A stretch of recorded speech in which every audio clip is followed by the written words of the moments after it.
10, 9, 8, 7, 6, 5, 4, 3, 2, 1.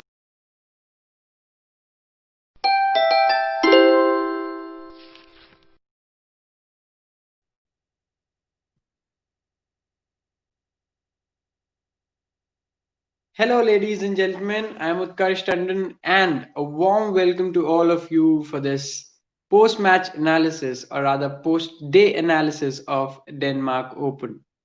And today, for this, we have our expert, Mr. Shirish Nadkarni, who is an international sports journalist and analyst. So, without much ado, I'll take him in the stream now. Very good morning, sir. How are you? Good morning to you. I'm all fine. A little unhappy that there's no Indian participation in the semifinals, but otherwise, all well. Yeah, definitely. So first we'll talk about the singles and then we'll go to the paired games. Talking first about the men's singles in the Denisa Denmark Open, Rasmus Gamke was convincingly defeated by Kento Nishimoto. The other way around. Rasmus Genke convincingly defeated Nishimoto.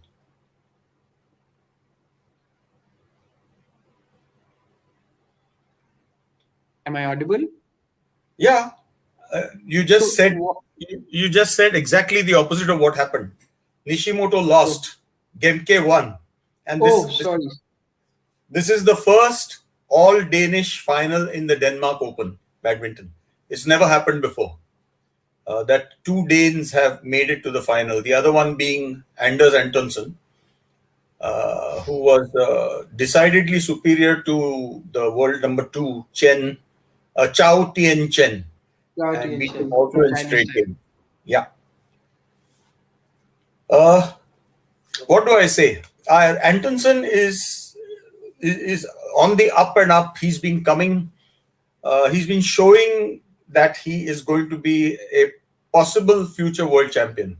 He has the credentials. Although Kento Momota, if he remains healthy, will be very difficult to beat. But otherwise, Antonsen, with his somewhat unconventional, unorthodox game, he's not a purist. He's not a classically stylish badminton player. He's all arms and legs, but he's very fast. He's mentally strong, and he is aggressive all the time. And in this, he is a little different from Rasmus Gemke, his compatriot, who is much more steady, but is not as exactly quick as Antonsen is. Antonsen has the edge in speed. Now, Antonsen playing yesterday against... Hello, Rohita. I see you there. Rohit Pandita. Yeah. Good morning, everybody. Good morning. Good morning. So we were talking about the men's singles semifinals, and we saw Antonsen defeating the higher seeded Chao Tien Chen, who had become the de facto top seed after the withdrawal of Kento Momota earlier. And he was very convincing. Very convincing. Mostly, I think, in front of his home crowds and in his home conditions in Odense, there was no stopping Antonsen. And similarly, Rasmus Gemke made capital of home conditions and went through to his first Danish Open final. And this is the first time, as I said, two players from Denmark are in the final of their home tournament. And this is a Super 750 tournament. So it's a big plus point for them. Although the tournament was a little devalued because many of the top ranked players in the world didn't make it because of the pandemic problems. But it should be a decent final, and I think Antonsen would be odds-on favorite to win this against Gemke. Yes, and as you mentioned, Anders defeated Chao Tien-Chen in state games again, 21-17, 21-15. So according to you, you mentioned that you find Anders favorite against Rasmus Gamke. That is for the final today. But the way he played in the semi-final yesterday was very heartening from Denmark's badminton lovers' point of view. He was very positive right through, and it was Chow didn't find it at all easy to control the aggression that Antonsen showed. So I again place him as firm favorite for the final today. I find Mr. Hemant also joining in, but his mic and camera isn't connected, so that's why I can't connect him. Please sort it out and then I'll connect. So now moving ahead to women's singles, first match went as per the expectations. Carolina Marin easily defeated Yon Lee in straight games 21-17, 21-11. So do you want to say anything on this? You should take both the women's singles together because it was the Lees who got defeated. Michelle second Lee game and Yvonne Okuhara. Lee. Yeah, Michelle Lee and Yvonne Lee got defeated by vastly superior players. I mean, Michelle Lee of Canada is in the top 10. She's not that inferior. But yesterday she had no answers against Nozomi Okuhara, who is a former world champion, 2017 world champion. And as far as Carolina Marin is concerned, she's won the world title 3 times, 2014, 2015 and 2018. And she's also the Olympic gold medalist in 2016 in Rio. So she has the credentials to be the champion here when she plays Okuhara today. And if she is on song, then I don't think Okuhara can stop her because Okuhara is basically a defensive player. She believes in long rallies and playing accurately, but she cannot force the issue. Whereas Carolina Marin is always looking to cut the rally short. She's aggressive. Being a left-hander, she has a lot of advantage, natural advantage. All left-handers have a natural advantage. And she's got a lot of deception and speed, tremendous speed. So the only person capable of stopping Carolina Marin when Carolina is in the mood is Tai Tzu Ying of Chinese Taipei, the world number 1, who did not play in this tournament. So I would be very surprised if Okuhara were to defeat Marin today. Although she has the potential, I'm not saying no. If Nozomi Okuhara plays her normal error-free game and just runs and keeps the rallies going, she can tire out Carolina Marin and try and take the title. But it would be probably in 3 games. If it was a straight game affair, I would put my shirt on Carolina Marin to win.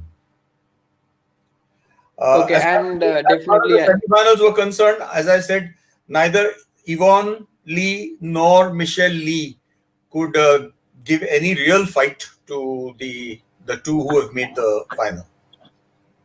And as you mentioned that it will be a mouth-watering contest between second seed Naomi Okuhara and third seed Carolina Marin.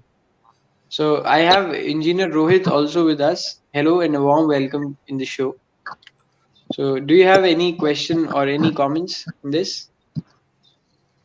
I wonder why the female participants from India, the male players from India didn't participate in this. It would have been a good opportunity for them. Yeah, are you talking about women's singles? Because men's singles, we had 4 players participating. Yeah, women's singles. Yeah, of course, women's singles. Women's singles, I think Saina pulled out at the last minute. Sindhu had already pulled out. She was not happy about going to Denmark for just one tournament. Normally, when they go there, they do what is known as the European circuit, which includes the Denmark Open, the French Open, and they were going to have another major Super Series tournament in Denmark. That also got cancelled by the BWF and pushed back to January. So Sindhu did not want to go all the way there for just one. Oh, hello, Rekha. I see you now. Okay. Welcome to Rekha Baudekar. Thank you. Hello, good morning. Good morning. So we were talking about the women's singles and why the women from India did not participate here. As I said, Sindhu was happy about the idea of playing a single tournament in Europe. Normally when she goes, she would play the Denmark Open, the French Open, and any other tournaments on the so-called European circuit. Normally even the German Open is there at the same time. This time all these other tournaments got cancelled. So for her to go all the way just to play one tournament, she was not happy about the idea. And Saina and Kashyap pulled out at the last minute. Again, I think they were worried about the possible repercussions of going into COVID-infested regions and having to stay in a bio bubble and with having all sorts of restrictions on their movement, would not be a pleasant thing to do, to go and just be confined to your hotel room and then go to the arena, play, wear your mask and go. I don't think that's fun for any badminton lover. What do you say? Absolutely. Yes. Hello, and warm welcome, Miss Rekha, as well to the show. Do you have any comments on that? Probably that's true.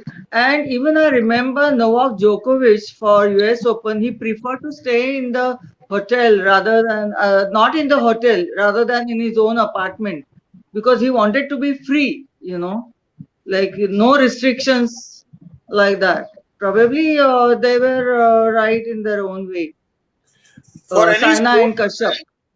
For any sports person to have sport, restriction of movement is absolutely no fun. Yeah. No fun at all. Yes, and that affects your performance also, I feel. Yeah, I think we're seeing the rest of this ghastly year, 2020.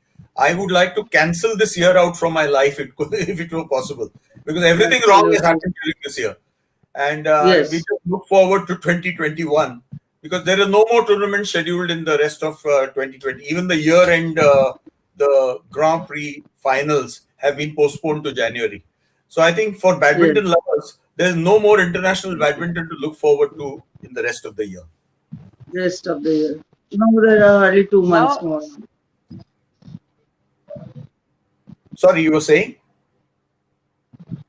No, I was saying that only 2 months are left now. So this is almost the end of the year. So we have to look forward after January 2021.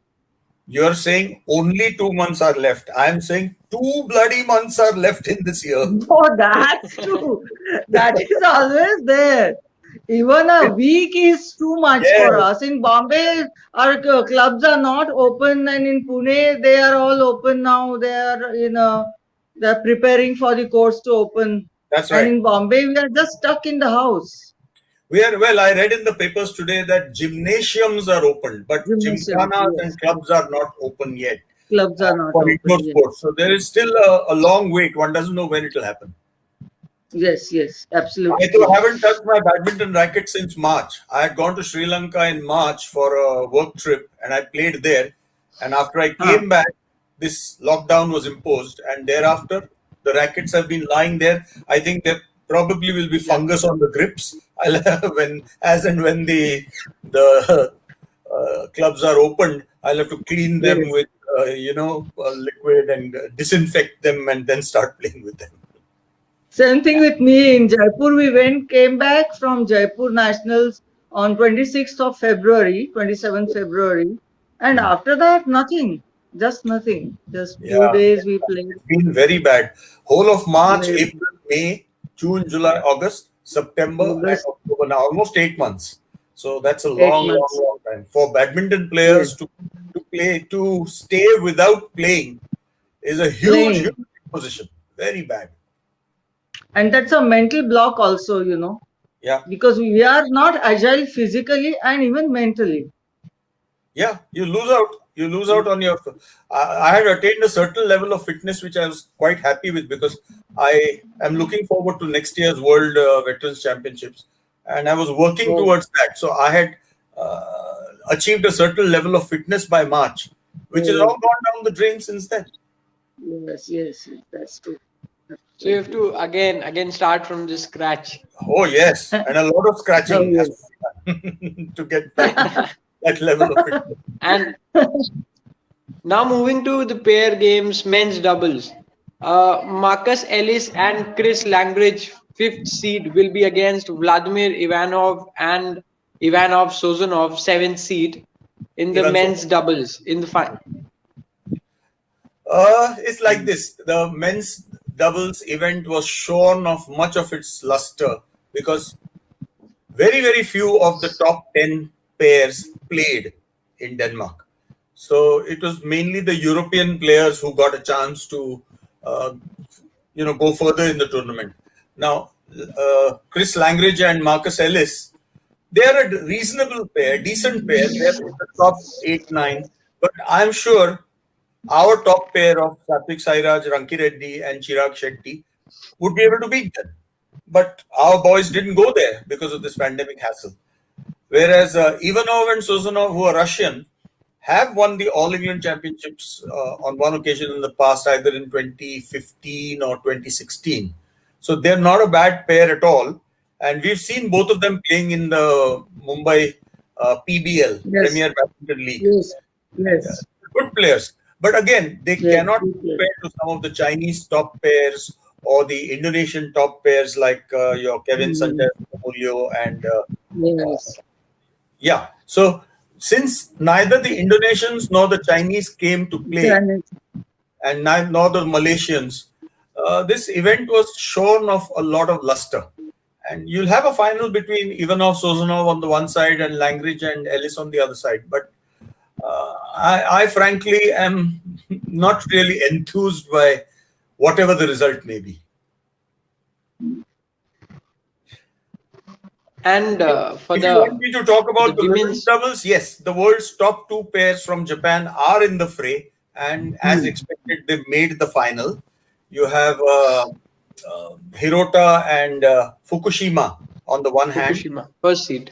Yeah, Yuki Fukushima and Sayaka Hirota, who are the top seeds and who are the world number one at the moment.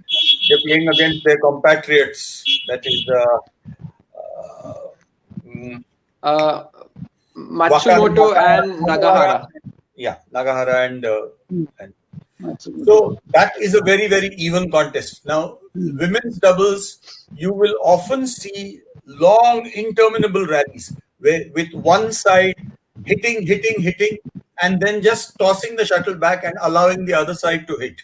And it's only those who can play a little soft occasionally and put a drop at the net, pulling both their opponents forward and moving them around, that can win the rally. But the average rally in women's doubles lasts something like 25 to 30 strokes. So it goes on and on and on. And between two very evenly matched pairs, this match is likely to go well beyond the hour mark. This is my prediction. Whoever may win, the match will go beyond the 1 hour mark, because I doubt it will be finished in 2 games unless one pair is produces an outstanding performance on the day. Normally, and these two pairs are playing Cuba Cup for Japan. So they are practicing together regularly. Everybody between them knows each other's games. So the rallies will just go on, and it will be difficult for any one side to establish any dominance. Yeah, yes. Irrespective of who wins, I think the championship will go in the same country. Yeah, Japan. Yes. And that leaves the mixed doubles. So, Utkarsh, you know the players who have come to the mixed doubles final. You can read out their names. Adcock couple, Chris Adcock and Gabriel Adcock, third seed against Mark Lamphus and Isabel Hetrick, fourth seed. Yeah. They'll be up against. Lamphus and Hetrick are from Germany. And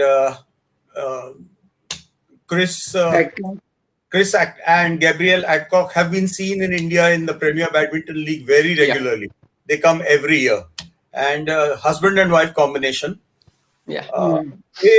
They are a little bit, I feel, on the down slope now. They have been very good in 2017, 2018. But last year and this year there have been very few opportunities. But last year, I saw their career graph going down slightly, because although Chris is really playing well still, the left-hander, his wife is a little limited because her service is not good. Once she improves her service, they will have a big advantage over other players, because they can then take control of the rally. But Gabriel's service is so poor that always their opponents look to tap her service, and now she's taken continuously to flicking the service behind. So again, opponents are getting ready to hit from behind and take control of the rally. Whoever hits starts with the control of the rally, and then the rally moves around. So Adcock, again, this is a very good chance for them to show that they can still win titles, because their performance during 2019 was not that great. And they're playing against their compatriots, Marcus Ellis and who's the Lauren Smith. Ellis and Smith, isn't it? In the final? Mark mixed doubles. Yeah. No, sorry, the Germans. They're playing the Germans. Germans. Yeah. They would be very clear favorites to beat the Germans. Lamphus and Hetrick are a good pair, but I think the Adcocks have the edge in Adcocks have yes advantage. Yes. advantage in. Yes. Okay. So we dealt with the doubles events as well. I think we can just think back on the Indian performance in this tournament, just briefly. I was coming to that only. That Because Indian competition, Indian fight ends in the tournament. Lakshya Sen was convincingly defeated, or rather was defeated after winning the first game in other two games by Chao Tianche and then Wittingers. And then we saw Kidambi Srikanth also winning the first game and then losing straight second and third game against Chao Tianche. Yeah. So, any comments on the Indian fight that is ended? Shubhankar Dey and Ajay Jairam also were beaten. See, I think Shubhankar Dey and Ajay Jairam losing in the first round was not so much of a surprise. A lot was expected of Lakshya Sen because many had anointed him already as the successor to Srikanth as the number one player in India. But the way he played his pre-quarter final second round match against Wittinghus, I was sorely disappointed. He was bereft of ideas. He played a tactically very, very, very poor match.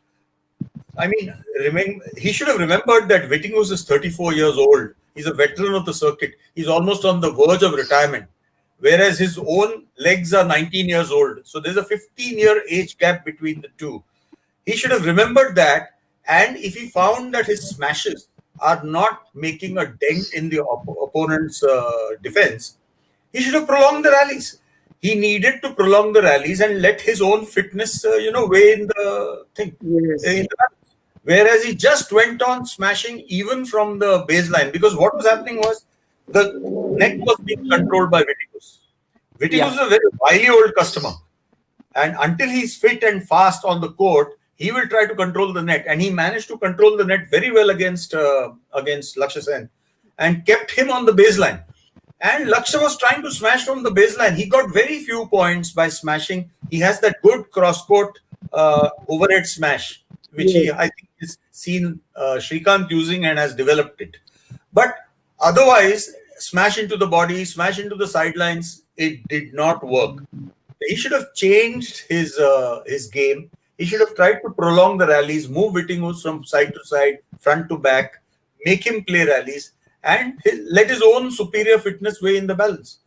The way he played, he expended so much energy smashing needlessly that towards the end of the match, you found that although Wittinghus looked tired, Lakshya Sen looked equally tired, and that was not a good sign. Not for a player who's up and up, coming up. He's now ranked among the top 30 in the world. He's, I think, 29. And he's made this journey within 1 year from being outside the top 100. So that is very creditable and commendable. But he played tactically a very poor match, and that was not encouraging for his supporters. As far as Srikanth is concerned, I tend to go in the opposite direction. This was the best that I have seen Srikanth play in the last 2 years.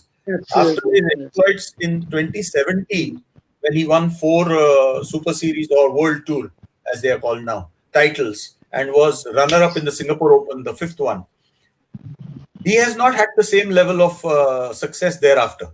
In 2018, especially towards the latter half, he faded away. 2019 was a poor year for him. And although he was ranked world number 1 for 1 week from April 12th to 19th in 2018, he did not justify that number 1 ranking in the world. And his current world ranking, he's gone down to number 14. Yes, correct. He's 14th in the world, and on the Olympic qualifying list, he is number 22. Which means his chances of Olympic qualification are very, very remote. Until he comes within the top 16 in the qualification race. He's got a few tournaments in the first half of 2021 21. to try and make up. But otherwise, he will miss the qualification. At the moment, Sai Praneeth at number 13 is the top Indian contender and has almost definitely sealed his spot. So if India is to get 2 spots, you have to have players within the top 16 at the time of the qualification cutoff. And Srikanth is left with a mountain to climb to try and get his ranking in. But if he plays the way he played against Chao Tin Chen, I see that he may make a big dash for Olympic qualification. So here I have a question that what's the status of HS Pranoy? Means, is he there in the scheme of things, or what's the status? No, he's very much there in the scheme of things. He's still one of our Thomas Cup team probables. See, the Thomas Cup at the moment has 5 people who are representing the country. That is Kidambi Srikanth, Sai Praneeth, HS Pranoy, Samir Verma, and to some extent Saurabh Verma. And now Lakshya Sen has joined the group.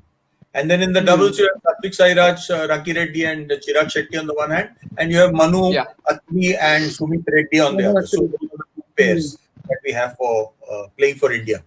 Now,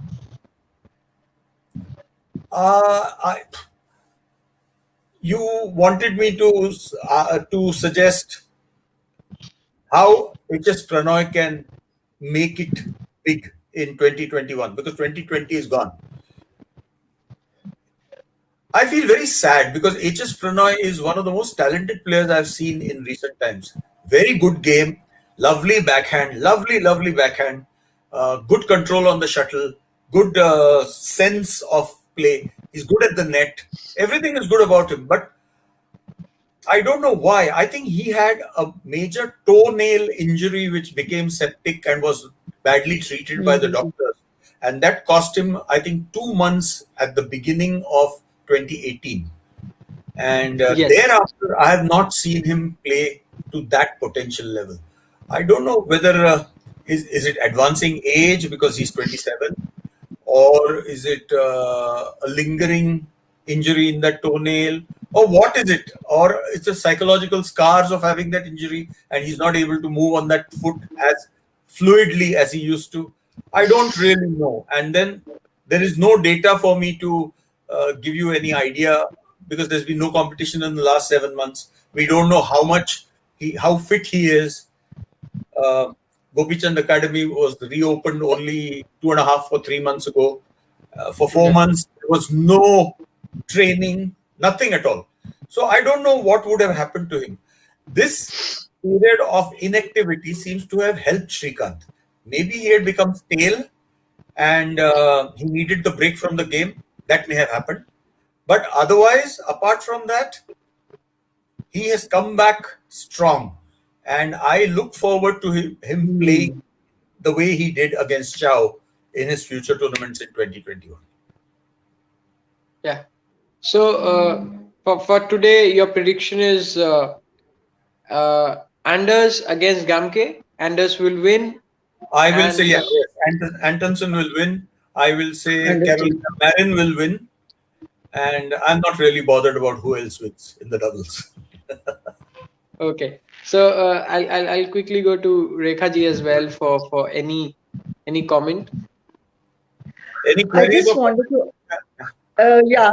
My slight query, I feel that Carolina Marin is the scream. She was asked by the umpire referee to moderately behave or whatever, cool down. But that is, I don't think it's a negative point on her part because that affects the opponent as well. So isn't there anything what we can do? It's like Monica Seles in her past in tennis, she used to do it. Grunting. Yeah, that was grunting. This was screaming. And even if the opponent loses, she screams. That is not good. So I don't know. It's like this. There is nothing in the rules to prevent her from screaming. And even the umpire has no real right to tell her to tone down the thing, because she will turn around and say, I am urging myself on. I am feeling happy that I won the point. Even if the opponent has made a mistake, she has forced her Yes, opponent to make a mistake. So she will turn yes. around and say, look, I am being positive towards myself. I am not screaming to intimidate the opponent. Although in an interview, she has said that I do scream so that I can intimidate the opponent. She has admitted to that. But there's nothing in the rule that can stop her. Oh, And rule wise, yeah. I also used to dislike it intensely in the initial stages. Now I have accepted it as part of her makeup, that she works Huh. like this. She works like this. Her Be- coach, Fernando Rivas, has huh. openly declared that he wants to make Carolina Marin the best badminton female player of all time. Of all time. So he Oh, says that okay. she has only Yeah. won 3 world championships and 1 Olympic gold medal. I want to see her win very many more. And she has the potential to do that. She has recovered from a very serious knee injury, which she incurred at the Hmm. Indonesian Open against Saina Nehwal in Yes. 18. And she's come back, and she's come back strong, and she's playing pretty well. So Yes. But there is nothing in the Yeah. rules that can stop her. Nothing in the rule that which can prevent her to do so. Because but Okuhara is really, also equally good. Yes. But Yes. Okuhara is a defensive player, is a A attritional defensive, player. yeah. She's Hmm. accurate. She's very quick on her feet. She gets everything Yes. back. That's it. But Marin is the one who creates openings, goes for the Yes. kill, is fast on her feet, and when And she's on very song, aggressive. Yes. yeah, she's very aggressive. And when she's on song, Very she's aggressive. unstoppable. So, like I said, the only player who can stop her and who Marin fears is Tai Huh. Tzu Ying, because Tai Tzu Right. Ying Correct. so many Yes. strokes, arsenal of Yes. strokes. But Tai Yes. Tzu Ying Yes. was not playing in Denmark, so Marin is quite happy about that. Yeah. Yes. Yes. And we a missed Tai. mouth-watering contest it will be between second seed Okuhara and third seed Carolina Marin. Really looking forward to this clash. Yeah, sure. Yes. Yeah.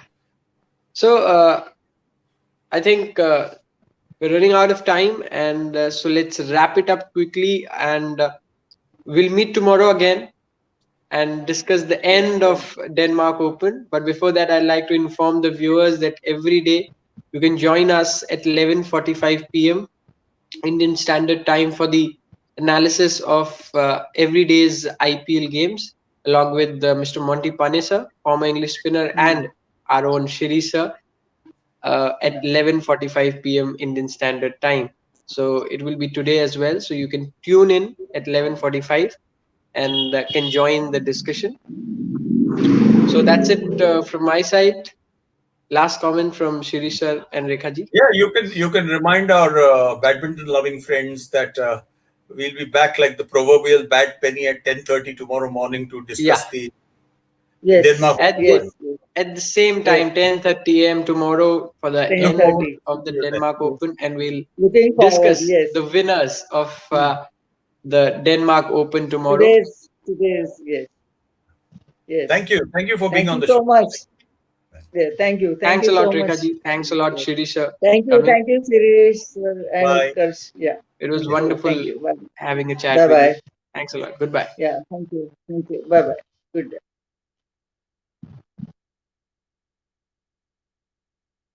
So that's it, viewers, from my side. Goodbye. And for the badminton one, we'll meet tomorrow at the 10:30 a.m. But before that, today at 11:45 p.m., we'll have the IPL analysis with Mr. Monty Panisa and Shirish sir. You can tune in there. Goodbye.